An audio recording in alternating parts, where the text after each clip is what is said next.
Good morning student, present online ತರಗತಿಗೆ ಸ್ವಾಗತ. ನಾವು ಕ್ವಶನ್ ಆ್ಯಂಡ್ ಆನ್ಸರ್ಸ್ನ ಬಿಡಿಸ್ತಾ ಇದ್ವಿ. ಇವತ್ತಿನ ಕ್ಲಾಸ್ ಒಳಗೆ ನಾವು ವಿದ್ಯುತ್ ಶಕ್ತಿ ಚಾಪ್ಟರ್ ಮೇಲೆ ಯಾವ ರೀತಿಯಾದ ಕ್ವಶನ್ಸ್ ಬರ್ತಾವೋ ಅದಕ್ಕೆ ಯಾವ ರೀತಿಯಾಗಿ ಆನ್ಸರ್ಸನ್ನು ಮಾಡಬೇಕು ಅಂತಿಲ್ಲಿ ನಾನು ಹೇಳ್ಕೊಡ್ತೀನಿ. ಈಸಿರೇ ಕ್ವಶನ್ಸ್, ಆಮೇಲೆ ಸಿಂಪಲ್ ಫಾರ್ಮುಲಾ ಮೇಲೆ ಇವತ್ತು ಬೇಡ, ಯಾಕಂದರೆ ಕಠಿಣವಾದ ಪ್ರಶ್ನೆಗಳ ಮೇಲೆ ಮತ್ತು ಆಮೇಲೆ ರಿಪೀಟೆಡ್ ಕ್ವಶನ್ ಮೇಲೆ ನಾವು ಇವತ್ತು ಕಾನ್ಸಂಟ್ರೇಟ್ ಮಾಡೋಣ. ಈ ಕ್ವಶನ್ ಪೇಪರ್ ಆ್ಯಂಡ್ ವಿತ್ ಆನ್ಸರ್ಸನ್ನು ನಾವು ನಿಮ್ಗೆ ಆ್ಯಪ್ ಒಳಗೆ ಹಾಕ್ತೀವಿ. ನೀವು ಅಲ್ಲಿ ನೋಡ್ಕೋಬೋದು. ಯಾವುದಾದ್ರೂ ಗೊತ್ತಿಲ್ಲ ಅಂತಂದರೆ ನಮ್ಮ ಕಮೆಂಟ್ ಸೆಕ್ಷನ್ ಒಳಗೆ ಹಾಕಿದರೆ ನಾನು ಅದನ್ನ ಬಿಡಿಸ್ಕೊಡ್ತೀನಿ. ಈಗ ಮೊದಲನೇದಾಗಿ ಅಬ್ಜೆಕ್ಟಿವ್ ಕ್ವಶನ್. ಒಂದನೇದು ಮಾಡಲ್ ಕ್ವಶನ್ ಪೇಪರ್ 25 ಈ ವರ್ಷ ಕೇಳಿರ್ತಕ್ಕಂಥ ಕ್ವಶನ್ನು, ವಿದ್ಯುತ್ ಪ್ರವಾಹದ SI ಯೂನಿಟ್ ಏನು ಅಂತ ಹೇಳ್ಯಾರ, ಅಥವಾ SI ಏಕಮಾನ. ಆಪ್ಷನ್ ಬಂದು A ampere, B ohm, C volt, D watt. ಇದನ್ನ ಆನ್ಸರ್ ಆಂಪಿಯರ್ ಅಂತ ಹೇಳಿ ಬರಿಬೇಕು. ವಿದ್ಯುತ್ ಸಾಮರ್ಥ್ಯದ SI ಏಕಮಾನ ಯಾವುದು? ವ್ಯಾಟ್. ಇಂಥವು ಸಿಂಪಲ್ ಕ್ವಶನ್ಸ್ ಸ್ಟಾರ್ಟಿಂಗ್ ಅದಾವ. ಇದು ಇದು ಈಸಿಯಾಗಿ ನಿಮಗೆ ಗೊತ್ತಾಗ್ತವೆ. ಅದರ ಯೂನಿಟ್ ಏನು, SI ಯೂನಿಟ್ ಯಾವುದು, ಇದು ಅಂತಾರಾಷ್ಟ್ರೀಯ ಏಕಮಾನ ನಿಮ್ಗೆ ಯಾವಂತ ಹೇಳಿ ಗೊತ್ತೈತಿ. ಸೊ ನಾವು ಕಠಿಣವಾದ ಪ್ರಶ್ನೆಗಳು ಮತ್ತು ರಿಪೀಟೆಡ್ ಕ್ವಶನ್ಸ್ಗೆ ಇಲ್ಲಿ ಕಾನ್ಸಂಟ್ರೇಟನ್ನು ಮಾಡೋಣ. ಇಲ್ಲಿ 24ನೇ ಕ್ವಶನ್, ರೋಧಕ್ಕೆ ಸಂಬಂಧಿಸಿದಂತೆ ಸರಿಯಾದ ಹೇಳಿಕೆ ಯಾವುದು ಅಂತ ಹೇಳಿ 4 ಆಪ್ಷನನ್ನು ಕೊಟ್ಟಾರೆ. ಎ, ರೋಧವು ವಿಭವಾಂತರಕ್ಕೆ ನೇರ ಅನುಪಾತದಲ್ಲಿ ಮತ್ತು ವಿದ್ಯುತ್ ಪ್ರವಾಹಕ್ಕೆ ವಿಲೋಮ ಅನುಪಾತದಲ್ಲಿ ಇರುತ್ತದೆ. ಬಿ, ರೋಧವು ವಿಭವಾಂತರಕ್ಕೆ ವಿಲೋಮ ಅನುಪಾತದಲ್ಲಿ ಮತ್ತು ವಿದ್ಯುತ್ ಪ್ರವಾಹಕ್ಕೆ ನೇರ ಅನುಪಾತದಲ್ಲಿರುತ್ತದೆ. ಸಿ, ರೋಧವು ವಿಭವಾಂತರ ಮತ್ತು ವಿದ್ಯುತ್ ಪ್ರವಾಹಕ್ಕೆ ನೇರ ಅನುಪಾತದಲ್ಲಿರುತ್ತದೆ. ಡಿ, ರೋಧವು ವಿಭವಾಂತರ ಮತ್ತು ವಿದ್ಯುತ್ ಪ್ರವಾಹಕ್ಕೆ ವಿಲೋಮ ಅನುಪಾತದಲ್ಲಿ ಇರುತ್ತದೆ ಅಂತ. ಆಪ್ಷನ್ ಎ ಇಲ್ಲಿ ಆನ್ಸರ್ ಏನಪ್ಪಾ ಅಂತಂದ್ರೆ ರೋಧವು ವಿಭವಾಂತರಕ್ಕೆ ನೇರ ಅನುಪಾತದಲ್ಲಿ ಮತ್ತು ವಿದ್ಯುತ್ ಪ್ರವಾಹಕ್ಕೆ ವಿಲೋಮ ಅನುಪಾತದಲ್ಲಿರುತ್ತದೆ ಅಂತ ಹೇಳಿ ಬರೀಬೇಕು. ನೆಕ್ಸ್ಟು ಮೇನ್ ಎಕ್ಸಾಮ್ 2021 ಕೇಳಿರೋದು, ವಿದ್ಯುತ್ ಮಂಡಲದಲ್ಲಿ ರೋಧವನ್ನು ಹೆಚ್ಚು ಅಥವಾ ಕಡಿಮೆ ಮಾಡಲು ಬಳಸುವ ಒಂದು ಸಾಧನ ಯಾವುದು ಅಂತ ಹೇಳಿ ಕೇಳ್ಯಾರ. ಸೊ ಇದು ಸಾಧನ ಯಾವುದು? ರಿಯೋಸ್ಟ್ಯಾಟ್. ರಿಯೋಸ್ಟ್ಯಾಟ್ ಏನು ಮಾಡ್ತೈತಿ, ಅಲ್ಲೇ ವಿದ್ಯುತ್ ರೋಧವನ್ನು ಹೆಚ್ಚು ಅಥವಾ ಕಡಿಮೆ ಮಾಡೋದು ಹೆಲ್ಪ್ ಆಗ್ತದೆ. ಇದು ಕ್ಲಾಸ್ ಒಳಗೆ ಕಲ್ತಿದ್ವಿ. ಸೊ ಆನ್ಸರ್ ಬಂದ್ಬಿಟ್ಟೇನು, ರಿಯೋಸ್ಟ್ಯಾಟ್ ಅಂತ ಹೇಳಿ ನೀವು ಇಲ್ಲೇ ಬರೀಬೇಕು.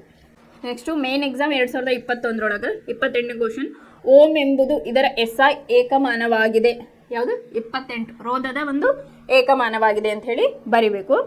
ಆಮೇಲೆ 29 ವಿದ್ಯುತ್ ಬಲ್ಬ್ನ ತಂತುಗಳಲ್ಲಿ ಬಳಸುವ ಲೋಹ ಯಾವುದು? ಯಾವುದು? ಟಂಗ್ಸ್ಟನ್ ಅಂತ ಹೇಳಿ ಕಲ್ತಿದ್ವಿ. ಆಮೇಲೆ ಸೆಪ್ಟೆಂಬರ್ 2021 ವಿದ್ಯುತ್ ವಿಭವಾಂತರದ SI ಏಕಮಾನ ಇದು ವೋಲ್ಟ್. ಇಲ್ಲಿ 4 ವೋಲ್ಟನ್ನು ಕೊಟ್ಟಿರ್ತಾರೆ, 4 ಆಪ್ಷನ್ ಕೊಟ್ಟಾರೆ. ವೋಲ್ಟ್, ಆಂಪಿಯರ್, ಓಮ್ ಮತ್ತು ಕೂಲಮ್. ಸ್ಟಾರ್ಟಿಂಗ್ ಕ್ವಶನ್ ಒಳಗೆ ಇದ್ರದ್ದು ಓಮ್ ಆಂಪಿಯರ್ಗೆ ಸಂಬಂಧಪಟ್ಟಿದ್ದ ಕ್ವಶನ್ ಕೇಳಿದ್ರು. ಸೊ ಇಲ್ಲೇನು ಕೇಳ್ಯಾರ ನಿಮ್ಗೆ, ವಿದ್ಯುತ್ ವಿಭವಾಂತರದ SI ಏಕಮಾನ ಯಾವುದಪ್ಪ ಅಂತಂದ್ರೆ ವೋಲ್ಟ್ ಅಂತೇಳಿ ಬರಿಬೇಕು ನೀವು. ಇದನ್ನ ಫಸ್ಟ್ ಕ್ಲಾಸಸ್ ಒಳಗೆ ನಾವು ಹೇಳಿದ್ದೆ SI ಏಕಮಾನ. ಆಮೇಲೆ ಓಮ್ನ ನಿಯಮ ಹೇಳಬೇಕಾದ್ರೂ 1 ಓಮ್ ಅಂದ್ರೆ ಎಷ್ಟು, ಇದ್ರ ಬಗ್ಗೆ ನಾ ಎಲ್ಲ ಹೇಳಿದ್ದೆ. ಸೊ ಇಲ್ಲೇನು ಕೇಳ್ಯಾರ, ಸಿಂಪಲ್ ಆಗಿ ಅದರದ ಏನು SI ಯೂನಿಟ್ ಏನು, ಅಂತಾರಾಷ್ಟ್ರೀಯ ಏಕಮಾನ ಯಾವುದು ಅಂತ ಹೇಳಿ ಕೇಳ್ಯಾರ. 34ನೇ ಕ್ವಶನ್, ವಿದ್ಯುತ್ ಮಂಡಲದಲ್ಲಿ ಫ್ಯೂಸ್ನ ಕಾರ್ಯವೇನು ಅಂತ ಹೇಳಿ ಇದನ್ನ ಲಾಸ್ಟ್ ಕ್ಲಾಸ್ ಒಳಗೆ ನಾವು ಕಲ್ತಿದ್ವಿ. ಆಪ್ಷನ್ ಎ, ವಿದ್ಯುತ್ ಪ್ರವಾಹದ ದಿಕ್ಕನ್ನು ಹಿಮ್ಮುಖಗೊಳಿಸುವುದು. ಆಪ್ಷನ್ ಬಿ, ವಿದ್ಯುತ್ ಪ್ರವಾಹದ ಚಲನೆಯ ದಿಕ್ಕನ್ನು ತೋರಿಸುತ್ತದೆ. ಸಿ, ವಿಭವಾಂತರವನ್ನು ಅಳೆಯುತ್ತದೆ. ಡಿ, ವಿದ್ಯುತ್ ಉಪಕರಣಗಳನ್ನು ರಕ್ಷಿಸುತ್ತದೆ. ಆಪ್ಷನ್ ಡಿ ಏನು, ವಿದ್ಯುತ್ ಉಪಕರಣಗಳನ್ನು ಇಲ್ಲಿ ರಕ್ಷಿಸುತ್ತದೆ ಅಂತ ಹೇಳಿ ನಾವು ಲಾಸ್ಟ್ ಕ್ಲಾಸ್ ಒಳಗೆ ಇದ್ರ ಬಗ್ಗೆ ಹೇಳಿದ್ವಿ. ಅದು ಶಾರ್ಟ್ ಸರ್ಕ್ಯೂಟ್ ಬಗ್ಗೆ ಓದ್ಬೇಕಾದ್ರೆ ಫ್ಯೂಸ್ ಯಾವ ರೀತಿಯಾಗಿ ಹೆಲ್ಪ್ ಆಗ್ತದೆ ಅಂತ ಹೇಳಿ ನೋಡಿದ್ವಿ. ಏನಾದರೂ ಬೆಂಕಿ ಹತ್ಕೊಂಡ್ರೆ ಮನೆಯೊಳಗೆ ಫ್ಯೂಸ್ ಏನು ಮಾಡ್ತೈತೆ, ನಾವು ಫ್ಯೂಸ್ ಆಫ್ ಮಾಡಿದ್ರೆ ಎಲ್ಲ ಅಲ್ಲೇ ಕರೆಂಟ್ ಶಾಕ್ ಹೊಡೆಯೋದು ತಪ್ತೈತಿ ಅಂತ ಹೇಳಿ ನಾವಲ್ಲೇ ಕ್ಲಾಸ್ ಒಳಗೆ ನೋಡಿದ್ವಿ. ಸೊ ಆನ್ಸರ್ ಡಿ, ವಿದ್ಯುತ್ ಉಪಕರಣಗಳನ್ನು ಇದು ರಕ್ಷಿಸುತ್ತದೆ ಅಂತ ಹೇಳಿ ಬರೀಬೇಕು. ಇನ್ನು 35ನೇ ಕ್ವಶನು, ಮಾರ್ಚ್ ಆ್ಯಂಡ್ ಏಪ್ರಿಲ್ 2022 ಕೇಳಿರೋದು, ವಿದ್ಯುತ್ ಮಂಡಲದಲ್ಲಿ ವಿಭವಾಂತರ, ವಿದ್ಯುತ್ ಪ್ರವಾಹ ಮತ್ತು ರೋಧದ ನಡುವಿನ ಸಂಬಂಧವನ್ನು ತೋರಿಸುವ ಸರಿಯಾದ ಸೂತ್ರ ಅಂತೇಳಿ R = V/I ಅಂತ ಹೇಳಿ ಬರೀಬೇಕು. 36ನೇ ಕ್ವಶನ್, ಮಂಡಲದಲ್ಲಿನ ವಿದ್ಯುತ್ ಪ್ರವಾಹದ ದರವನ್ನು ಅಳೆಯಲು ಬಳಸುವ ಸಾಧನ ಯಾವುದು? ಇದು ಅಮೀಟರ್ ಆನ್ಸರ್.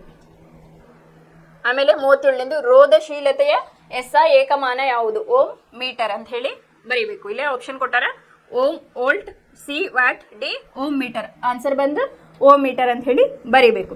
ಆಮೇಲೆ 38ನೇ ಕ್ವಶನ್, ಇದು ಮಾಡೆಲ್ ಕ್ವಶನ್ ಪೇಪರ್ 2025 ಓಮ್ನ ನಿಯಮವು ಇವುಗಳ ನಡುವಿನ ಸಂಬಂಧವನ್ನು ತಿಳಿಸಿಕೊಡುತ್ತದೆ. ಆಪ್ಷನ್ ಎ, ವಿಭವಾಂತರ ಮತ್ತು ವಿದ್ಯುದಾವೇಶ. ಬಿ, ವಿಭವಾಂತರ ಮತ್ತು ರೋಧ. ಸಿ, ವಿದ್ಯುತ್ ಪ್ರವಾಹ ಮತ್ತು ವಿಭವಾಂತರ. ಡಿ, ವಿದ್ಯುತ್ ಪ್ರವಾಹ ಮತ್ತು ವಿದ್ಯುತ್ ಸಾಮರ್ಥ್ಯ ಅಂತ ಹೇಳಿ ಹೇಳ್ಯಾರ. ಸಿ, ವಿದ್ಯುತ್ ಪ್ರವಾಹ ಮತ್ತು ವಿಭವಾಂತರದ ನಡುವಿನ ಸಂಬಂಧವನ್ನು ಇದು ತಿಳಿಸಿಕೊಡ್ತೈತಿ ಅಂತ ಹೇಳಿ ಬರೀಬೇಕು. ಇಲ್ಲಿ 39ನೇದು, ಒಂದು ವಿದ್ಯುತ್ ಮಂಡಲದಲ್ಲಿ ಸಮಾನ ರೋಧ R ಅನ್ನು ಪಡೆಯಲು 2 ಓಮ್ಗಳ 4 ರೋಧಕಗಳನ್ನು ಮೊದಲ ಸರಣಿ ಕ್ರಮದಲ್ಲಿ ಜೋಡಿಸಿದೆ. ಕ್ವಶನ್ ನೋಡ್ರಿ, ಒಂದು ವಿದ್ಯುತ್ ಮಂಡಲದಲ್ಲಿ ಸಮಾನ ರೋಧ R ಅನ್ನು ಪಡೆಯಲು 2 ಓಮ್ಗಳ 4 ರೋಧಕಗಳನ್ನು ಮೊದಲ ಸರಣಿ ಕ್ರಮದಲ್ಲಿ ಜೋಡಿಸಿದೆ. ನಂತರ ಸಮಾನ ರೋಧ RP ಅನ್ನು ಪಡೆಯಲು ಅದೇ ರೋಧಕಗಳನ್ನು ಸಮಾನಾಂತರವಾಗಿ ಜೋಡಿಸಿದರೆ ಹಾಗಾಗಿ R ಮತ್ತು RPಗಳ ಅನುಪಾತವು ಅಂತ ಹೇಳಿ ಕೇಳ್ಯಾರ. ಸೊ ಇಲ್ಲಿ ಆನ್ಸರ್ ಏನಾಗ್ತೈತಿ 16:16:1 ಅಂತ ಹೇಳಿ ಬರಿಬೇಕು. ಆಮೇಲೆ 40 ವಿದ್ಯುದಾವೇಶದ ಏಕಮಾನ ಕೂಲಂ, ಇದು ಗೊತ್ತಿರೋದ. ಇಲ್ಲಿ ನೋಡ್ರಿ ಒಂದು ಕಾಂಪ್ಲಿಕೇಟೆಡ್ ಕ್ವಶನ್ ಐತಿ 1 ಮಾರ್ಕ್ಸ್ ಕ್ವಶನ್ ಒಳಗೆ. ಇಬ್ಬರು ವಿದ್ಯಾರ್ಥಿಗಳು R1 R2 ರೋಧಕಗಳ ಸರಣಿ ಮತ್ತು ಸಮಾಂತರ ಜೋಡಣೆಗೆ ಸಂಬಂಧಿಸಿದಂತೆ ಪ್ರಯೋಗವನ್ನು ಕೈಗೊಂಡು ನಕ್ಷೆಯನ್ನು ಈ ಕೆಳಗಂಡಂತೆ ರಚಿಸಿರುತ್ತಾರೆ. ಇದರಲ್ಲಿ ಯಾವ ವಿದ್ಯಾರ್ಥಿಯು ಸರಿಯಾಗಿ ನಕ್ಷೆಯನ್ನು ರಚಿಸಿದ್ದಾನೆ ಅಂತ ಹೇಳಿ ಕ್ವಶನ್ ಅನ್ನ ಕೇಳ್ಯಾರ.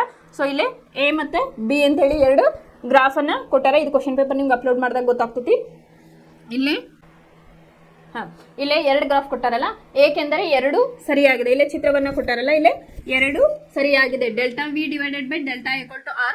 ಸರಣಿ ಎಂದರೆ ಹೆಚ್ಚಿನ ರೋಧಕತೆ ಮತ್ತು ಸಮಾಂತರ ಎಂದರೆ ಕಡಿಮೆ ರೋಧಕತೆ ಅಂತ ಹೇಳಿ ಬರಿಬೇಕು. ಇಲ್ಲಿ ನಿಮ್ಗೆ ಡೈಗ್ರಾಮ್ ನೋಡಿದ್ರೆ ಗೊತ್ತಾಗ್ತೈತಿ. ಕ್ವಶನ್ ಪೇಪರ್ಸ್ ಒಳಗ ಈ ಡೈಗ್ರಾಮ್ ಇಲ್ಲಿ ಕೊಟ್ಟಾರ, ಅದನ್ನ A ಮತ್ತು B ಅಂತ ಹೇಳ್ಕೊಟ್ಟು ಅದಕ್ಕೆ ಇದ್ರ ಒಳಗ ಯಾವ ವಿದ್ಯಾರ್ಥಿಯು ಸರಿಯಾಗಿ ನಕ್ಷೆಯನ್ನು ರಚಿಸಿದ್ದಾನೆ ಅಂತ ಹೇಳಿ ಕೇಳ್ಯಾರ. ಸೊ 2 ಇಲ್ಲೇ ಕರೆಕ್ಟ್ ಅದಾವ ಅಂತ ಹೇಳಿ ನೀವು ಬರಿಬೇಕು. ಇಲ್ಲೇ 43ನೇದು, ಒಂದು ಯೂನಿಟ್ ಎಂದರೆ ಎಷ್ಟು ಜೌಲ್ಗಳು? 1 ಕಿಲೋವ್ಯಾಟ್ ಪರ್ ಅವರ್ ಅಂತ ಹೇಳಿ ನಾವು ಓದಿದ್ವಿ. ಸೊ ಆನ್ಸರ್ ಏನು 3.6 × 10⁶ ಜೌಲ್ಗಳು ಅಂತ ಹೇಳಿ ಬರಿಬೇಕು. 44ನೇ ಕ್ವಶನ್, ಒಂದು ಓಮ್ ಎಂದರೇನು? ವಾಹಕದ 2 ಬಿಂದುಗಳ ನಡುವಿನ ವಿಭವಾಂತರ 1 ವೋಲ್ಟ್ ಆಗಿದ್ದು ಮತ್ತು ಅದರ ಮೂಲಕ 1 ಆಂಪಿಯರ್ ವಿದ್ಯುತ್ ಪ್ರವಾಹ ಪ್ರವಹಿಸಿದರೆ ವಾಹಕದ ರೋಧವನ್ನು 1 ಓಮ್ ಎಂದು ನಾವು ಕರೆಯುತ್ತೇವೆ ಅಂತ ಹೇಳಿ ಬರಿಬೇಕು. ಇನ್ನು 45 1 ಆಂಪಿಯರ್ ಅಂದರೆ ಏನು ಅಂತ ಹೇಳ್ಕೊಳ್ಳೋಣ. ಪ್ರತಿ ಸೆಕೆಂಡಿಗೆ 1 ಕೂಲಂ ಆವೇಶದ ಒಂದು ಪ್ರವಾಹ ಅಂತ ಹೇಳಿ ನಾವು ಆನ್ಸರ್ ಅನ್ನ ಬರಿಬೇಕು. ಆಮೇಲೆ 50ನೇದು, ವಾಹಕದ ರೋಧವು ಯಾವ ಸಂದರ್ಭದಲ್ಲಿ 1 ಓಮ್ ಆಗಿರುತ್ತದೆ ಅಂತ ಹೇಳಿ ಕೇಳ್ಯಾರ. ವಾಹಕದಲ್ಲಿ ಪ್ರವಹಿಸುವ ವಿದ್ಯುತ್ ಆವೇಶಗಳ ಚಲನೆಗೆ ವಿರೋಧಿಸುವ ವಾಹಕದ ಗುಣವನ್ನು ರೋಧ. 50ನೇ ಕ್ವಶನ್, 2 ತುದಿಗಳ ನಡುವಿನ ವಿಭವಾಂತರ 1 ವೋಲ್ಟ್ ಆಗಿದ್ದು ಅದರ ಮೂಲಕ 1 ಆಂಪಿಯರ್ ವಿದ್ಯುತ್ ಪ್ರವಹಿಸಿದಾಗ ರೋಧ 1 ಓಮ್ ಆಗುತ್ತದೆ ಅಂತ ಹೇಳಿ. ಹಂಗ 2 ತುದಿಗಳ ನಡುವಿನ ವಿಭವಾಂತರ ಇಲ್ಲಿ 1 ವೋಲ್ಟ್ ಆಗಿದ್ದು ಅದರ ಮೂಲಕ 1 ಆಂಪಿಯರ್ ವಿದ್ಯುತ್ ಪ್ರವಹಿಸಿದಾಗ ರೋಧ ಏನಾಗ್ತದೆ? ಇಲ್ಲಿ 1 ಓಮ್ ಆಗುತ್ತದೆ ಅಂತ ಹೇಳಿ ಬರಿಬೇಕು. ಇಲ್ಲಿ 57ನೇದು, ಒಂದು ವಿದ್ಯುತ್ ಮಂಡಲದಲ್ಲಿ ಉಪಯೋಗಿಸುವ ರೋಧದ ಚಿಹ್ನೆಯನ್ನು ಚಿತ್ರವನ್ನು ಬರೆಯಿರಿ ಅಂತ ಹೇಳಿ. ಇದು ಗೊತ್ತಿರೋದು ಈ ರೀತಿಯಾಗಿ ಜಿಗ್ಜಾಗ್ ಇದ್ರೊಳಗೆ ಬರುತ್ತೆ ಅಂದ್ರೆ ಅದು ಏನಾಗ್ತದೆ? ರೋಧಕ ಅಂತ ಹೇಳಿ ನಾವು ಕರಿತೀವಿ. ಇನ್ನು 58, ವಿಭವಾಂತರದ ಅಂತಾರಾಷ್ಟ್ರೀಯ ಏಕಮಾನ ಯಾವುದು? ವಿಭವಾಂತರವನ್ನು ಅಳೆಯುವ ಬಳಸುವ ಸಾಧನವನ್ನು ಹೆಸರಿಸಿ ಅಂತ ಹೇಳಿ. ವೋಲ್ಟ್ ಅಂಡ್ ವೋಲ್ಟ್ ಮೀಟರ್, ಇದು ಏಕಮಾನ. ಅಂತಾರಾಷ್ಟ್ರೀಯ ಏಕಮಾನ ಯಾವುದು? ವೋಲ್ಟ್. ಮತ್ತು ವಿಭವಾಂತರವನ್ನು ಅಳೆಯಲು ಬಳಸುವ ಸಾಧನ ವೋಲ್ಟ್ ಮೀಟರ್ ಅಂತ ಹೇಳಿಲ್ಲೇ ಆನ್ಸರ್ ಅನ್ನ ಬರಿಬೇಕು. ಇದು ಜೂನ್ ಅಂಡ್ ಜುಲೈ 2020 ಕೇಳಿರ್ತಕ್ಕಂಥ ಕ್ವಶನ್. ಇನ್ನು 59, ವಿದ್ಯುತ್ ಮಂಡಲದಲ್ಲಿ ಓವರ್ಲೋಡ್ ಉಂಟಾಗದಂತೆ ಮಾಡಲು ಕೈಗೊಳ್ಳುವ 2 ಸಲಹೆಗಳನ್ನ ಬರೆಯಿರಿ ಅಂತ ಹೇಳಿ ಹೇಳ. ಸಜೀವ ಮತ್ತು ತಟಸ್ಥ ತಂತಿಗಳು ಪರಸ್ಪರ ಸಂಪರ್ಕಕ್ಕೆ ಬರದಂತೆ ನೋಡಿಕೊಳ್ಳಬೇಕು. ಇಲ್ಲಿ ಒಂದೇ ಸಾಕೆಟ್ಗೆ ಹಲವಾರು ಉಪಕರಣಗಳನ್ನು ಜೋಡಿಸಬಾರದು. ಋಸ್ವಮಂಡಲ ಉಂಟಾಗದಂತೆ ನೋಡಿಕೊಳ್ಳುವುದು. ಯಾವುದಾದರೂ 2 ಋಸ್ವಮಂಡಲ ಮತ್ತು ಓವರ್ಲೋಡ್ ಮತ್ತು ಋಸ್ವಮಂಡಲದ ಬಗ್ಗೆ ಕಲ್ತಿದ್ವಿ ನಾವು. ಅದು ಯಾವ ರೀತಿಯಾದ ಅನಾಹುತಗಳನ್ನ ಮಾಡ್ತೈತಿ ಅಂತ ಹೇಳಿ. ಸೊ ಅದನ್ನ ತಪ್ಪಿಸ್ಲಿಕ್ಕೆ ನಮ್ಗೆ ಏನೇನ್ ಮಾಡ್ಬೇಕಿಲ್ಲ? ಸಜೀವ ಮತ್ತು ತಟಸ್ಥ ತಂತಿಗಳು ಪರಸ್ಪರ ಸಂಪರ್ಕಕ್ಕೆ ಬರದಂತೆ ನೋಡಿಕೊಳ್ಳಬೇಕು ಫಸ್ಟ್. ಸೆಕೆಂಡು, ಒಂದೇ ಸಾಕೆಟ್ಗೆ ಹಲವಾರು ಉಪಕರಣಗಳನ್ನ ಜೋಡಿಸಬಾರದು. ಇನ್ನು 3ನೇದು, ಋಸ್ವಮಂಡಲ ಉಂಟಾಗದಂತೆ ನೋಡಿಕೊಳ್ಳುವುದು ಅಂತ ಹೇಳಿ. ಇದ್ರೊಳಗೆ 2 ಬರೆದ್ರು ಸಾಕು ಯಾವ್ದಾದ್ರು. ಇಲ್ಲಿ 61ನೇ ಕ್ವಶನ್, ನಿಯರ್ಲಿ 7 to 8 ಇಯರ್ಸ್ ಇದನ್ನ ರಿಪೀಟೆಡ್ ಕ್ವಶನ್ ಕೇಳ್ಯಾರ. ಒಂದು ವಿದ್ಯುತ್ ಮಂಡಲದಲ್ಲಿ ಉಪಯೋಗಿಸುವ ಕೆಳಗಿನ ಘಟಕಗಳ ಚಿಹ್ನೆಗಳ ಚಿತ್ರವನ್ನು ಬರೆಯಿರಿ. 1ನೇದು ರಿಯೋಸ್ಟಾಟ್, 2ನೇದು ಸೇರ್ಪಡೆ ಇಲ್ಲದೆ ದಾಟಿದ ತಂತಿಗಳು ಅಂತ ಹೇಳಿ ಹೇಳ್ಯಾರ. ಸೊ ಈ ರೀತಿಯಾಗಿ ನೀವು ಬರಿಬೇಕು. 1ನೇದು ಏನ್ ಕ್ವಶನ್? ರಿಯೋಸ್ಟಾಟ್ ಇದು ಬರಿಬೇಕು. ಅಂದ್ರೆ ಇಲ್ಲಿ ದಿಕ್ಕನ್ನ ಚೇಂಜ್ ಮಾಡಬಹುದು, ವಿದ್ಯುತ್ ಪ್ರವಾಹದ ದಿಕ್ಕನ್ನ. ಆಮೇಲೆ ಸೇರ್ಪಡೆ ಇಲ್ಲದೆ ದಾಟಿದ ತಂತಿಗಳು, ಈ ರೀತಿಯಾಗಿ ಇದರ ಚಿಹ್ನೆಗಳ ಬಗ್ಗೆ ನಾವು ಫಸ್ಟ್ ಏನು ಸೆಕೆಂಡ್ ಕ್ಲಾಸ್ ಒಳಗೆ ಹೇಳಿದ್ದೆ ನೋಡ್ರಿ. ಯಾವ ಚಿಹ್ನೆಗಳು ಏನನ್ನ ಸೂಚಿಸ್ತಾವ ಅಂತ ಹೇಳಿ ಅದ್ರ ಒಳಗಿದ್ದು ನೋಡಿದ್ರೆ ಗೊತ್ತಾಗ್ತೈತಿ ನಿಮಗೆ. 62, ಇದು ಜೂನ್ 2024 ಮಾಡೆಲ್ ಕ್ವಶನ್ ಪೇಪರ್ 2025 ಬಂದಿರತಕ್ಕಂಥದ್ದು.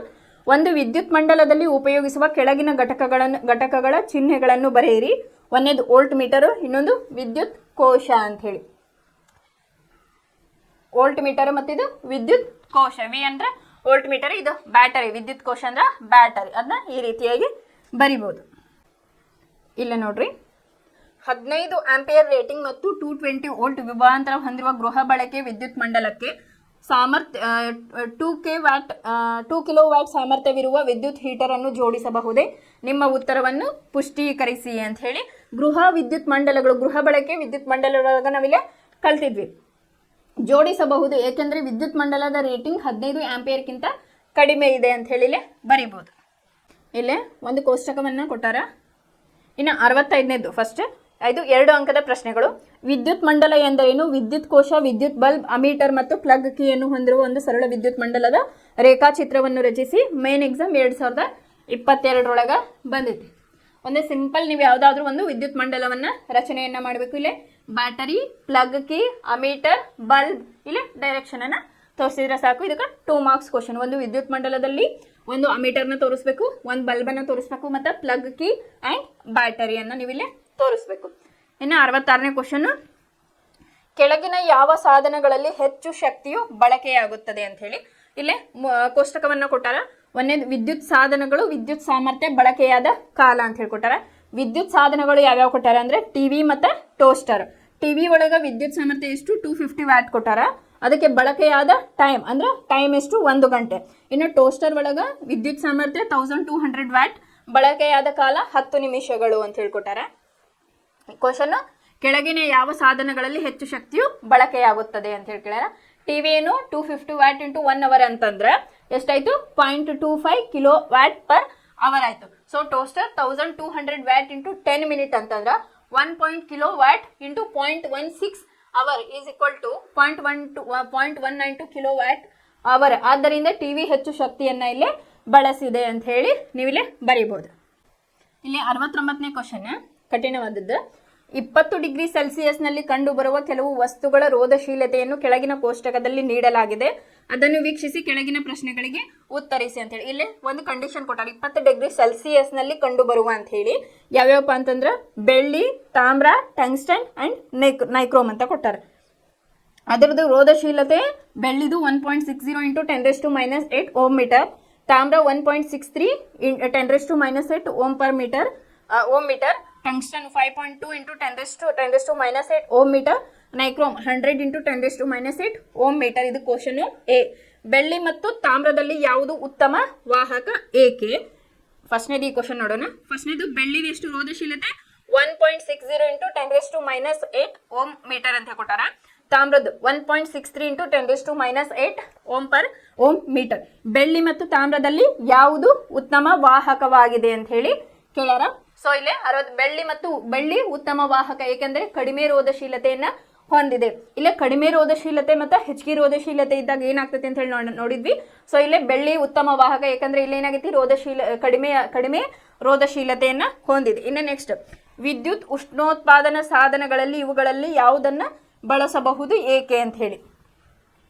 ಬಿ, ನೈಕ್ರೋಮ್ ಅನ್ನು ವಿದ್ಯುತ್ ಉಷ್ಣೋತ್ಪಾದನಾ ಸಾಧನಗಳಲ್ಲಿ ಬಳಸುವರೆ, ಏಕೆಂದರೆ ಅದು ಹೆಚ್ಚು ರೋಧಶೀಲತೆಯನ್ನು ಹೊಂದಿದೆ ಅಂತ ಹೇಳಿ ನೀವಿಲ್ಲಿ ಬರಿಬಹುದು. ಇದು ರೋಧಶೀಲತೆ ನಾನು ಹೇಳಿದ್ದೆ, ಇದನ್ನ ಬೈಹೆಟ್ ಆಗೋ ಅವಶ್ಯಕತೆ ಇಲ್ಲ. ಅದ್ರ ಮೇಲೆ ಡೈರೆಕ್ಟ್ ಇಂತ ಟ್ಯಾಬ್ಲರ್ ಕಾಲಮ್ ಕೊಟ್ಟು ಕ್ವಶನ್ ಅನ್ನ ಕೇಳ್ತಾರೆ. ನೀವು ಕಾನ್ಸೆಪ್ಟ್ ಹೆಂಗ್ ಅರ್ಥ ಮಾಡ್ಕೊಂಡಿರಲ್ಲ ಅದ್ರ ಮೇಲೆ ಇದನ್ನ ನೀವು ಆನ್ಸರ್ ಅನ್ನ ಮಾಡಬೇಕು. ರೋಧ ಆಗಿರ್ಬೋದು, ರೋಧಶೀಲತೆ ಬಗ್ಗೆ ಇದ್ರ ಮೇಲೆ ಕ್ವಶನ್ ಅನ್ನ ಕೇಳಿರ್ತಾರ, ಅದನ್ನ ನೀವು ಇಲ್ಲಿ ಬರೀಬಹುದು. 73ನೇ ಕ್ವಶನ್, ಗೃಹ ವಿದ್ಯುತ್ ಮಂಡಲದಲ್ಲಿ ವಿದ್ಯುತ್ ಉಪಕರಣಗಳನ್ನು ಸಮಾಂತರವಾಗಿ ಸಂಪರ್ಕಿಸುವುದು ಉತ್ತಮ. ಈ ಕ್ರಮಕ್ಕೆ 2 ಕಾರಣಗಳನ್ನು ಕೊಡಿ ಅಂತ ಹೇಳ್ಯಾರ. ಮಂಡಲದ ಒಟ್ಟು ರೋಧ ಕಡಿಮೆಯಾಗುತ್ತದೆ, ಮಂಡಲದಲ್ಲಿನ ಒಟ್ಟು ವಿದ್ಯುತ್ ಪ್ರವಾಹ ಹೆಚ್ಚುತ್ತದೆ, ಮಂಡಲದಲ್ಲಿನ ಒಂದು ಉಪಕರಣ ಹಾಳಾದರೂ ಉಳಿದ ಉಪಕರಣಗಳು ಸರಿಯಾಗಿ ಕಾರ್ಯನಿರ್ವಹಿಸುತ್ತವೆ ಅಂತ ಹೇಳಿ ಬರಿಬೇಕು. ಇದು ಸರಣಿ ಮತ್ತು ಸಮಾಂತರ ಜೋಡಣೆ ಒಳಗೆ ನಾವಿಲ್ಲ ಕಲ್ತಿದ್ವಿ. ಇಲ್ಲೇ ರೋಧ ಕಡಿಮೆ ಆದಂತೆ ಏನಾಗ್ತೈತಿ? ವಿದ್ಯುತ್ ಪ್ರವಾಹ ಹೆಚ್ಚಿಗೆ ಆಗ್ತೈತಿ ಅಂತ ಹೇಳಿ ಕಲ್ತಿದ್ವಿ. ಸೊ ಮಂಡಲದ ಒಟ್ಟು ರೋಧ ಕಡಿಮೆಯಾಗುತ್ತದೆ, ಮಂಡಲದಲ್ಲಿನ ಒಟ್ಟು ವಿದ್ಯುತ್ ಪ್ರವಾಹ ಹೆಚ್ಚುತ್ತದೆ. 3rd ಪಾಯಿಂಟ್, ಮಂಡಲದಲ್ಲಿನ ಒಂದು ಉಪಕರಣ ಹಾಳಾದರೂ ಉಳಿದ ಉಪಕರಣಗಳು ಸರಿಯಾಗಿ ಕಾರ್ಯನಿರ್ವಹಿಸುತ್ತವೆ ಅಂತ ಹೇಳಿ ನೀವು ಬರಿಬೇಕು. 74ನೇ ಕ್ವಶನ್, ಜೌಲ್ನ ಉಷ್ಣೋತ್ಪಾದನಾ ನಿಯಮವನ್ನು ನಿರೂಪಿಸಿ. ಫ್ಯೂಸ್ ಅನ್ನು ವಿದ್ಯುತ್ ಮಂಡಲದಲ್ಲಿ ಹೇಗೆ ಜೋಡಿಸಿರುತ್ತಾರೆ? ವಿದ್ಯುತ್ ಬಲ್ಬ್ನ ತಂತುಗಳಲ್ಲಿ ಬಳಸುವ ಲೋಹ ಮತ್ತು ಅದರಲ್ಲಿ ತುಂಬುವ ಅನಿಲವನ್ನ ಹೆಸರಿಸಿ. ಮಾರ್ಚ್ 2023 ಕೇಳಿರ್ತಕ್ಕಂಥ ಕ್ವಶನ್. ಈ ನಿಯಮದ ಪ್ರಕಾರ ಅಂದ್ರೆ ಜೌಲ್ನ ನಿಯಮದ ಪ್ರಕಾರ ರೋಧಕದಲ್ಲಿ ಉತ್ಪತ್ತಿಯಾಗುವ ಉಷ್ಣವು ಒಂದನೇದು ಕೊಟ್ಟಿರುವ ರೋಧದಲ್ಲಿ ಪ್ರವಹಿಸುತ್ತಿರುವ ವಿದ್ಯುತ್ ಪ್ರವಾಹ ವರ್ಗಕ್ಕೆ ನೇರ ಅನುಪಾತದಲ್ಲಿರುತ್ತದೆ.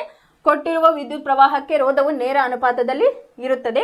ರೋಧಕಗಳ ಮೂಲಕ ಹರಿಯುವ ವಿದ್ಯುತ್ ಪ್ರವಾಹದ ಕಾಲಕ್ಕೆ ನೇರ ಅನುಪಾತದಲ್ಲಿ ಇರುತ್ತದೆ. ಇಲ್ಲಿ ನೋಡ್ರಿ ವಿಶೇಷ ಸೂಚನೆ ಅಂತ ಹೇಳಿ ಕೊಟ್ಟಾರ.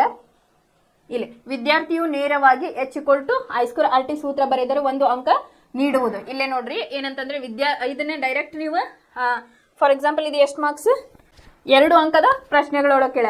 ಸಪೋಸ್ ನೀವೇನಾರ ಡೈರೆಕ್ಟ್ ಇದನ್ನ ಬರೀಲಿಲ್ಲ, ಈ ಪಾಯಿಂಟ್ಸ್ ಅನ್ನ ಬರೀಲಿಲ್ಲ ಅಂತಂದ್ರೆ H=I²RT ಅಂತ ಹೇಳಿ ಬರೆದ್ರೆ ನೀವೇನ್ ಮಾಡ್ತಾರ 1 ಅಂಕವನ್ನ ಮಾತ್ರ ಕೊಡ್ತಾರ. ಅವ್ರು ಏನ್ ಕೇಳ್ಯಾರ ಎಕ್ಸ್ಪ್ಲನೇಷನ್ ಕೇಳ್ಯಾರ. ಸೊ ಹಾಗಾಗಿ 3 ಪಾಯಿಂಟ್ ಅನ್ನ ನೀವು ಬರೆದ್ರೆ ಅದು ನಿಮ್ಗೆ ಮಾರ್ಕ್ಸ್ ಬರ್ತೈತಿ. ಸಪೋಸ್ ನೀವು ಡೈರೆಕ್ಟ್ ಫಾರ್ಮುಲಾ ಬರೆದ್ರೆ ಇಲ್ಲಿ ಏನಾಗ್ತೈತಿ ಜಸ್ಟ್ 1 ಮಾರ್ಕ್ಸ್ ಅನ್ನ ಅಲ್ಲೇ ಕೊಡ್ತಾರೆ.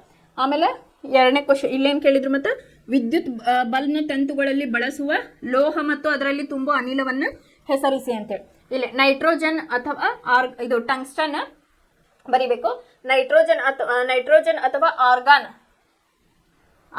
ಇಲ್ಲೇ ಯಾವುದು ಅನಿಲವನ್ನ ಇಲ್ಲೇ ತುಂಬಿರ್ತಾರ. ಇಲ್ಲಿ ನೋಡ್ರಿ ಇನ್ನೊಂದು ಹೀಲಿಯಂ, ನಿಯಾನ್, ಆಮೇಲೆ KR ಬರೆದಿದ್ದರೆ ಪರಿಗಣಿಸಬಹುದು. ಇವನ್ನು ಕೂಡ ನೀವು ಬರೀಬಹುದು. Helium ಬರಿಬಹುದು, neon ಬರಿಬಹುದು. ಇವನು ಕೂಡ ಬರೆದ್ರೆ ಇಲ್ಲಿ ನಿಮ್ಗೆ ಆನ್ಸರ್ಸ್ ಬರ್ತಾವು. ಸಪೋಸ್ ನಮ್ಗೆ ಗೊತ್ತಾಗಿಲ್ಲಪ್ಪ ಅಂತಂದ್ರೆ ನೈಟ್ರೋಜನ್ ಅಥವಾ ಆರ್ಗಾನ್ ಬರೆದ್ರು ಸಾಕಿಲ್ಲ. ಇದು KR ಅಂದ್ರೆ ಕ್ರಿಪ್ಟಾನ್. ನೈಟ್ರೋಜನ್ ಅಥವಾ ಆರ್ಗಾನ್ ಬರಿಬಹುದು.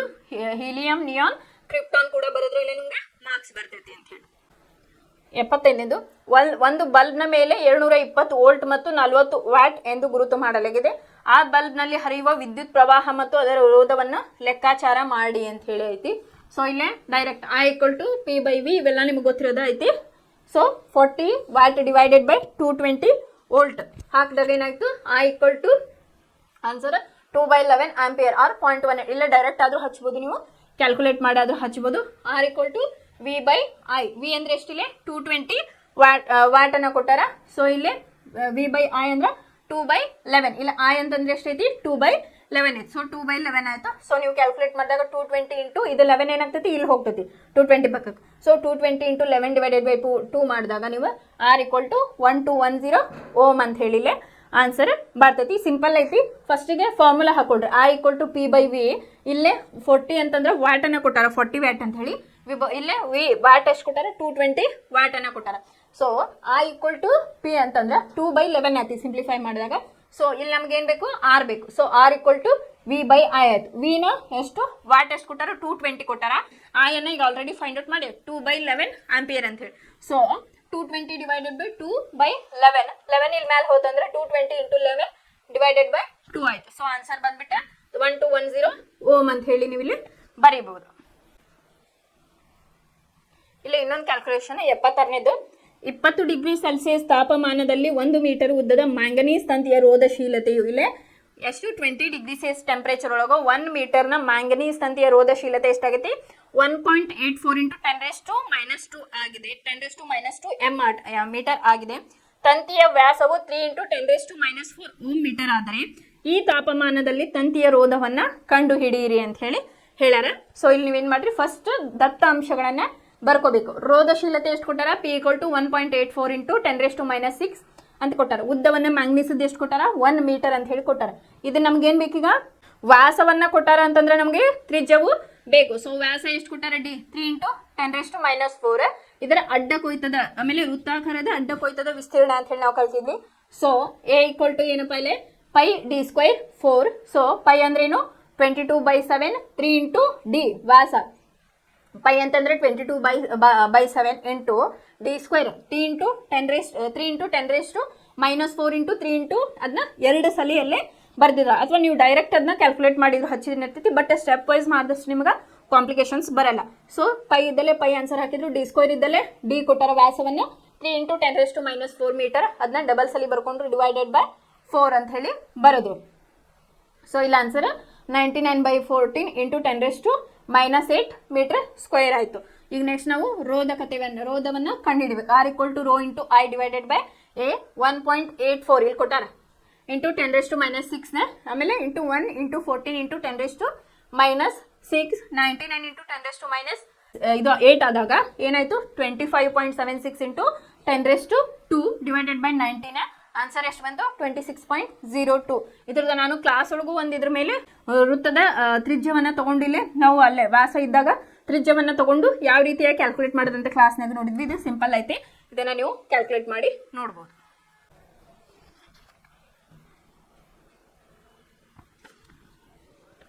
ಇಲ್ಲೇ 81ನೇ ಕ್ವಶನ್, ವಿದ್ಯುತ್ ಮಂಡಲಗಳಲ್ಲಿ ಫ್ಯೂಸ್ನ ಜೋಡಣೆಯ ಅವಶ್ಯಕವಾಗಿದೆ ಏಕೆ ವಿವರಿಸಿ ಅಂತ ಹೇಳಿ. ಇದನ್ನ ನಾವು ಲಾಸ್ಟ್ ಕ್ಲಾಸ್ ಒಳಗೆ ಕಲ್ತಿದ್ವಿ. ಸೊ ಇಲ್ಲ ಫ್ಯೂಸ್ ಒಂದು ಸುರಕ್ಷಾ ಸಾಧನವಾಗಿದ್ದು ಅತಿ ಹೆಚ್ಚಿನ ವಿದ್ಯುತ್ ಪ್ರವಾಹ ವಿದ್ಯುತ್ ಮಂಡಲಗಳ ಹಾಗೂ ವಿದ್ಯುತ್ ಉಪಕರಣಗಳ ಮೂಲಕ ಪ್ರವಹಿಸಿದಂತೆ ತಡೆದು ಅವುಗಳನ್ನು ರಕ್ಷಿಸುತ್ತದೆ. ಹೃಸ್ವ ಮಂಡಲ ಮತ್ತು ಓವರ್ಲೋಡ್ ಬಗ್ಗೆ ನಾವು ಕಲಿಯುವಾಗ ಫ್ಯೂಸ್ನ ಮಹತ್ವದ ಬಗ್ಗೆ ಕೂಡ ಅಲ್ಲೇ ಕಲ್ತಿದ್ವಿ. ಅಲ್ಲೇ ಓವರ್ಲೋಡ್ ಆಗೋದನ್ನ ತಪ್ಪಿಸಲು ಮತ್ತು ಶಾರ್ಟ್ ಸರ್ಕ್ಯೂಟ್ ಅದನ್ನ ತಪ್ಪಿಸಕ್ಕೆ ಏನ್ ಮಾಡ್ತಾರ, ಫ್ಯೂಸ್ ಅನ್ನ ಆಫ್ ಮಾಡ್ತಾರ, ಫ್ಯೂಸ್ ಅನ್ನ ಅಲ್ಲೇ ಯೂಸ್ ಮಾಡ್ಕೋತಾರ ಅಂತ ಹೇಳಿ ಕರೆದಿದ್ವಿ. ಸೊ ಇಲ್ಲೇ ಫ್ಯೂಸ್ ಒಂದು ಸುರಕ್ಷಾ ಸಾಧನವಾಗಿದ್ದು ಅತಿ ಹೆಚ್ಚಿನ ವಿದ್ಯುತ್ ಪ್ರವಾಹವು ವಿದ್ಯುತ್ ಮಂಡಲಗಳ ಹಾಗೂ ವಿದ್ಯುತ್ ಉಪಕರಣಗಳ ಮೂಲಕ ಪ್ರವಹಿಸಿದಂತೆ ತಡೆದು ಅವುಗಳನ್ನು ರಕ್ಷಿಸುತ್ತದೆ. ಇದು ಸೂಕ್ತ ದ್ರವನ ಬಿಂದು ಹೊಂದಿರುವ ಲೋಹ ಅಥವಾ ಮಿಶ್ರಲೋಹದ ತಂತಿಯಿಂದ ಮಾಡಲ್ಪಟ್ಟಿದ್ದು ವಿದ್ಯುತ್ ಉಪಕರಣಗಳೊಂದಿಗೆ ಸರಣಿ ಕ್ರಮದಲ್ಲಿ ಇರಿಸಲ್ಪಟ್ಟಿರುತ್ತದೆ. ಇದು ಯಾವುದರಿಂದ ಮಾಡಿರ್ಪಟ್ಟಿರ್ತಪ್ಪ ಅಂತಂದ್ರೆ ಸೂಕ್ತ ದ್ರವನ ಬಿಂದು boiling point and melting point ಅಂತ ಹೇಳಿ ಕರಿತೀವಿ. ಕನ್ನಡದಾಗ ಕುದಿಯುವ ಬಿಂದು ಮತ್ತು ದ್ರವನ ಬಿಂದು ಅಂತ ಹೇಳಿ ಕರಿತೀವಿ. ಸೊ ಇದು ಸೂಕ್ತ ದ್ರವನ ಬಿಂದು ಹೊಂದಿರುವ ಲೋಹ ಅಥವಾ ಮಿಶ್ರಲೋಹದ ತಂತಿಯಿಂದ ಮಾಡಲ್ಪಟ್ಟಿದ್ದು ವಿದ್ಯುತ್ ಉಪಕರಣಗಳೊಂದಿಗೆ ಸರಣಿ ಕ್ರಮದಲ್ಲಿ ಇರಿಸಲ್ಪಡುತ್ತದೆ. ನಿಗದಿತ ಪ್ರಮಾಣಕ್ಕಿಂತ ಹೆಚ್ಚಿನ ವಿದ್ಯುತ್ ಪ್ರವಾಹವು ಪ್ರವಹಿಸಿದಾಗ ಫ್ಯೂಸ್ನ ತಂತಿಯ ತಾಪವು ಹೆಚ್ಚಾಗುತ್ತದೆ. ಇದು ಫ್ಯೂಸ್ ತಂತಿಯನ್ನು ಕರಗಿಸಿ ಮಂಡಲವನ್ನು ಕಡಿತಗೊಳಿಸುತ್ತದೆ. ಆದ್ದರಿಂದ ವಿದ್ಯುತ್ ಮಂಡಲಗಳಲ್ಲಿ ಫ್ಯೂಸ್ನ ಜೋಡಣೆ ಅವಶ್ಯಕ ಅಂತ ಹೇಳಿ ಬರೀಬೇಕು.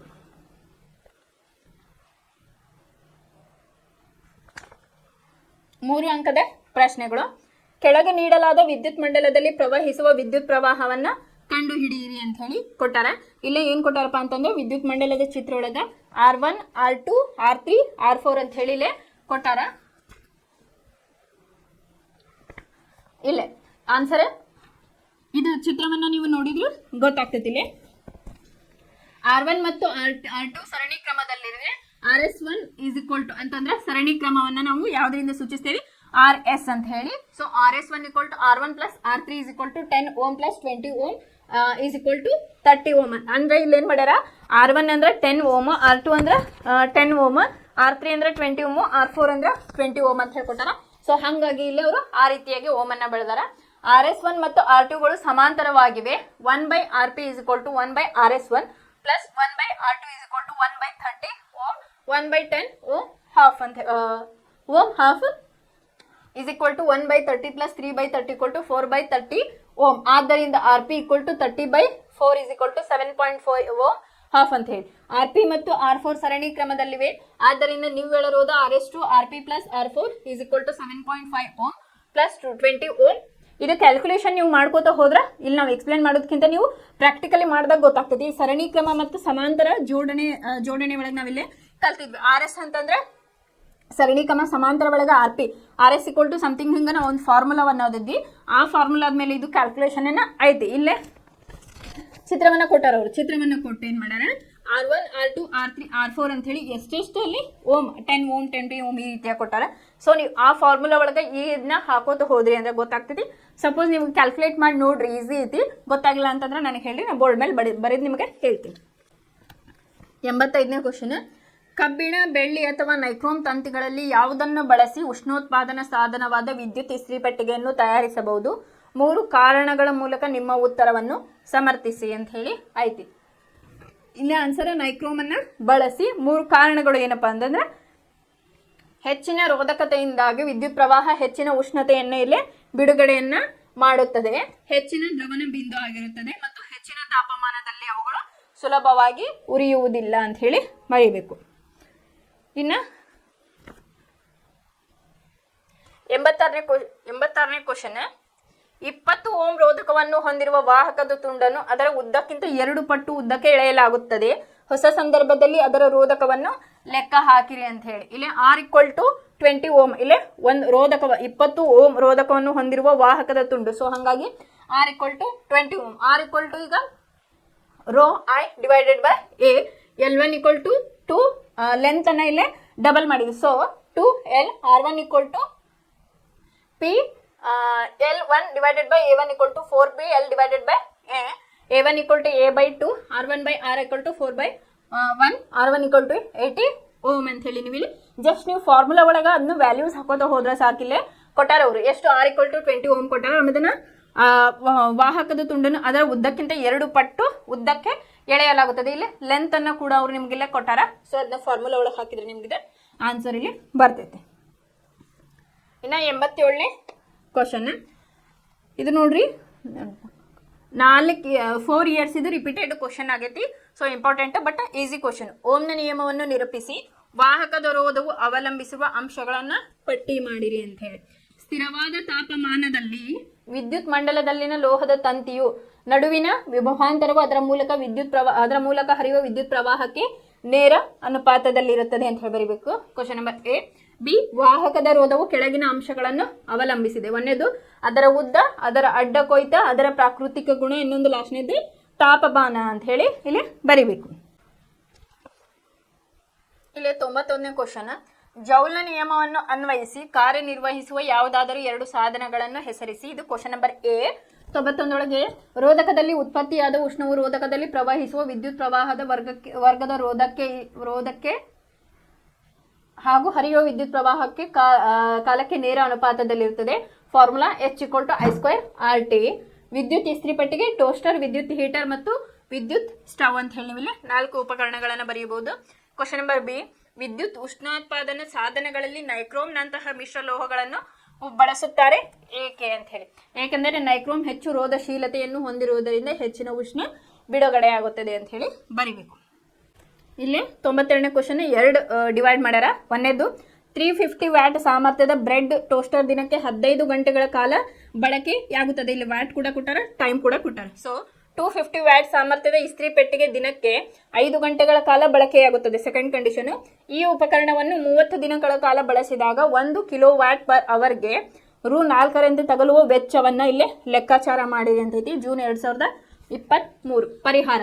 30 ದಿನಗಳಲ್ಲಿ ಬ್ರೆಡ್ ಟೋಸ್ಟರ್ ಬಳಸಿಕೊಂಡ ಶಕ್ತಿಯ ಪ್ರಮಾಣ 350 ವ್ಯಾಟ್ ಇಂಟು 15 ಗಂಟೆಗಳು ಇಂಟು 30. ಇಲ್ಲೇ 30 ಡೇಸ್ ಕೇಳಾರ. ಸೊ 15 ಡೇಸ್ ಇಲ್ಲಿ ನಮ್ಗೆ ಕೊಟ್ಟಾರ ಅವರು. ಇಲ್ಲ 15 ಡೇಸ್ ಇಲ್ಲೇ ಏನು 30 ದಿನಗಳಲ್ಲಿ ಬ್ರೆಡ್ ಟೋಸ್ಟರ್ ಬಳಸಿಕೊಂಡ ಶಕ್ತಿಯ ಪ್ರಮಾಣ ಅಂತ ಹಾಕಿ 350 ವ್ಯಾಟ್ ಇಂಟು 15 ಗಂಟೆಗಳು ಇಂಟು 30 ದಿನಗಳು ಎಷ್ಟಾಗ್ತತಿ? 1,57,500 ವ್ಯಾಟ್ ಅವರ್. ಸೊ ಕ್ಯಾಲ್ಕುಲೇಟ್ ಅದನ್ನ ಕನ್ವರ್ಟ್ ಮಾಡಿದಾಗ 157.5 ಕಿಲೋ ವ್ಯಾಟ್ ಪರ್ ಅವರ್ ಇಲ್ಲೇ ಆಯಿತು. ಸೊ 30 ದಿನಗಳಲ್ಲಿ ಇಸ್ತ್ರಿ ಪೆಟ್ಟಿಗೆ ಬಳಸಿಕೊಂಡ ಶಕ್ತಿಯ ಪ್ರಮಾಣ 250 ವ್ಯಾಟ್ ಇಂಟು 5 ಗಂಟೆಗಳು ಮತ್ತು ಇಂಟು 30 ದಿನಗಳು ಅಂತ ಹೇಳಿ ಹೇಳಾರ. So 3,37,500 watt hour, 37.5 kilo watt per hour. 30 ದಿನಗಳಲ್ಲಿ 1 ಕಿಲೋ ವ್ಯಾಟ್ ಅವರ್ಗೆ Rs. ಒಟ್ಟು ಮೊತ್ತ 157.5 into plus 37.5 kilo watt per hour into 4, 195 into 4 equal to Rs780. ಇಲ್ಲಿ ನೋಡ್ರಿ 30 ದಿನಗಳಲ್ಲಿ 2 ಕಂಡೀಷನ್ ಕೊಟ್ಟಾರ ಅವ್ರೆ.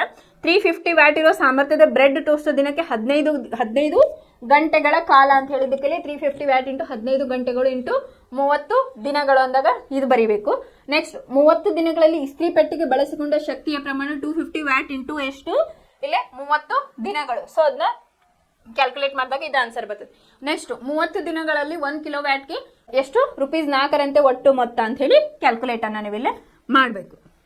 ಮತ್ತು ಅದ್ರ ಒಳಗೆ ಸೆಕೆಂಡ್ ಕ್ವಶನ್, R1 ಮತ್ತು R2 ರೋಧಕಗಳನ್ನು ಯಾವ ವಿಧದಲ್ಲಿ ಜೋಡಿಸುವ ಮೂಲಕ ವಿದ್ಯುತ್ ಮಂಡಲದ ಸಮಾನ ರೋಧ ಕಡಿಮೆಯಾಗುತ್ತದೆ? ಈ ವಿಧದ ಜೋಡಣೆಯಿಂದ ಮಂಡಲದಲ್ಲಿನ ವಿದ್ಯುತ್ ಪ್ರವಾಹ ಮೌಲ್ಯದಲ್ಲಿ ಬದಲಾವಣೆ ಏನು ಅಂತ ಹೇಳಿ ಕೇಳಾರ. ಇದು ಸಮಾಂತರ ಜೋಡಣೆ ಅಂತ ಬರೋದು. ಅದ್ರದ್ದು ಎಕ್ಸ್ಪ್ಲನೇಷನ್ ಸರಣಿ ಕ್ರಮ ಸಮಾಂತರ ಅಂತ ಹೇಳಿ ಬರ್ದಿದ್ವಲ್ಲ ಅದನ್ನ ಬರಿಬೋದು. ಮತ್ತಿನ್ನು 93 ಕ್ವಶನ್, 220 ವೋಲ್ಟ್ ಜನರೇಟರ್ಗೆ ಒಂದು ವಿದ್ಯುತ್ ಹೀಟರ್ ಅನ್ನು ಸಂಪರ್ಕಿಸಲಾಗಿದೆ ಮತ್ತು 10 ಅಮೀಟರ್ ವಿದ್ಯುತ್ತನ್ನು ಅದು ಸೆಳೆಯುತ್ತದೆ. ಹಾಗಾದರೆ ವಿದ್ಯುತ್ ಹೀಟರ್ನ ಸಾಮರ್ಥ್ಯವೇನು?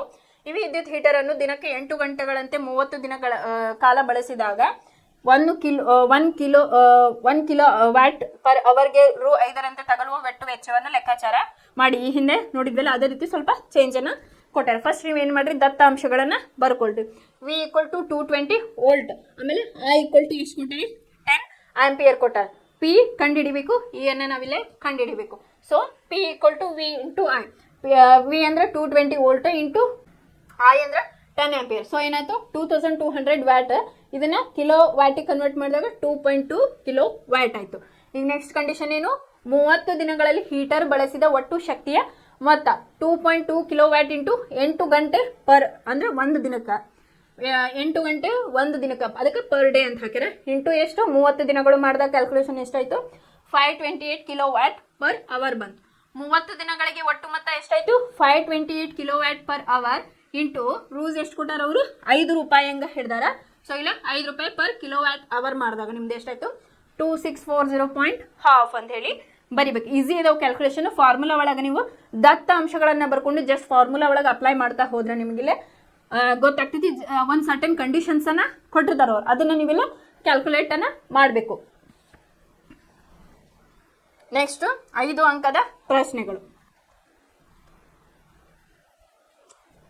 2 ಬಿಂದುಗಳ ನಡುವಿನ ವಿಭವಾಂತರ 1 ವೋಲ್ಟ್. ಈ ಹೇಳಿಕೆಯ ಅರ್ಥವನ್ನ ತಿಳಿಸಿ. ಒಂದೇ ಕ್ವಶನ್ ಇದು.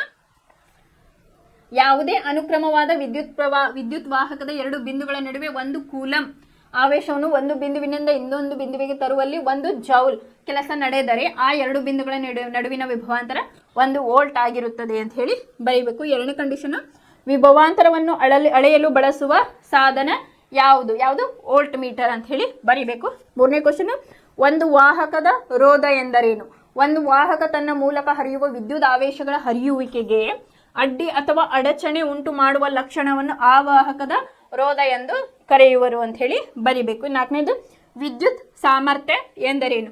ವಿದ್ಯುತ್ ಮಂಡಲದಲ್ಲಿ ಶಕ್ತಿ ಬಳಕೆಯಾಗುವ ಅಥವಾ ಕ್ಷೀಣಿಸುವ ದರವನ್ನು ನಾವೇನಂತ ಕರಿತೇವೆ ವಿದ್ಯುತ್ ಸಾಮರ್ಥ್ಯ ಅಂತ ಹೇಳಿ ಕರಿತೇವೆ. ಇದನ್ನು 8 ಕಲ್ಕೋತ್ ಬಂದೆ. ವಿದ್ಯುತ್ ಪ್ರವಾಹ, ಅದು ಶಕ್ತಿ ಬಳಕೆಯಾಗುವ ಒಂದು ದರ ಅಥವಾ ಕೆಲಸದ ಒಂದು ದರ ಅಂತ ಹೇಳಿ ನಾವು ಹೇಳ್ತೇವೆ. ಆಮೇಲೆ 4ನೇ ಕ್ವಶನ್, ಅದನ್ನು ಕಂಡುಹಿಡಿಯಲು ಬಳಸುವ 3 ಸೂತ್ರಗಳನ್ನು ಬರೆಯಿರಿ ಅಂತ ಹೇಳಿ ಕೇಳ್ಯಾರ. ಯಾವ್ದು P = V into I or P = I into V ಅಂತ ಹೇಳಿ ಬರಿಬೇಕು. ಇದಿಷ್ಟು ಏನಿಲ್ಲ ವಿದ್ಯುತ್ ಶಕ್ತಿಯ ಮೇಲೆ ಬರ್ತಕ್ಕಂಥ ಕ್ವಶನ್ಸ್, ರಿಪೀಟೆಡ್ ಕ್ವಶನ್ಸ್ ಆಗಿರ್ಬೋದು, ಸ್ವಲ್ಪ ಕಠಿಣವಾದ ಕ್ವಶನ್ಸ್ಗಳು ಇದಿಷ್ಟು. ಇನ್ನು ನಾಳೆ ಕಾಂತೀಯ ಪರಿಣಾಮಗಳ ಮೇಲೆ ನಾವು ಈ ಕ್ವಶನ್ ಆ್ಯಂಡ್ ಆನ್ಸರ್ಸನ್ನು ನೋಡಿ ನೆಕ್ಸ್ಟ್ ಸೆಕೆಂಡ್ ಸೆಮ್ ಚಾಪ್ಟರ್ಗೆ ಹೋಗೋಣ. ಈ ಕ್ವಶನ್ಸ್ ಒಳಗೆ ಯಾವ ಅರ್ಥ ಆಗಿಲ್ಲ ಅಂದ್ರೆ ಕೆಲವೊಂದಿಷ್ಟು ಈಸಿ ಇರೋದು ಇದ್ರೊಳಗೆ ಬಿಟ್ಟೇನೆ, ಡೈರೆಕ್ಟ್ ಆನ್ಸರ್ಸ್ ಇರೋದ್ರಿಂದ ನಾನು ಅದನ್ನ ಬಿಟ್ಟೇನಿ. ಯಾವ್ದಾರ ಕ್ಯಾಲ್ಕುಲೇಷನ್ಸ್ ಒಳಗೆ ಏನಾರ ಪ್ರಾಬ್ಲಮ್ ಇತ್ತಂದ್ರೆ ನಾನು ಬೋರ್ಡ್ ಮೇಲೆ ಬಿಡಿಸಿ ನಿಮಗೆ ಹೇಳ್ತೇನೆ. ಇದ್ರೊಳಗೆ ನಿಮಗೆ ಗೊತ್ತಾಗಿಲ್ಲಪ್ಪ ಅಂತಂದ್ರೆ ಇದನ್ನ ನಾವು ಇದ್ರೊಳಗೆ ಆ್ಯಪ್ ಒಳಗೆ ಅಪ್ಲೋಡ್ ಮಾಡ್ತೇವೆ. ಅದನ್ನ ನೋಡ್ರಿ. ಏನಾರ ಗೊತ್ತಾಗಿಲ್ಲ ಅಂತಂದ್ರೆ ಕಮೆಂಟ್ ಸೆಕ್ಷನ್ ಒಳಗೆ ಹಾಕಿದ್ರೆ ನಾನು ಬಿಡಿಸ್ಕೊಡ್ತೇನೆ. ಇದಿಷ್ಟು ಇವತ್ತಿನ ವಿದ್ಯುತ್ ಶಕ್ತಿಯ ಮೇಲಿನ ಪ್ರಶ್ನೆಗಳು ಮತ್ತು ಉತ್ತರಗಳು. ಧನ್ಯವಾದಗಳು.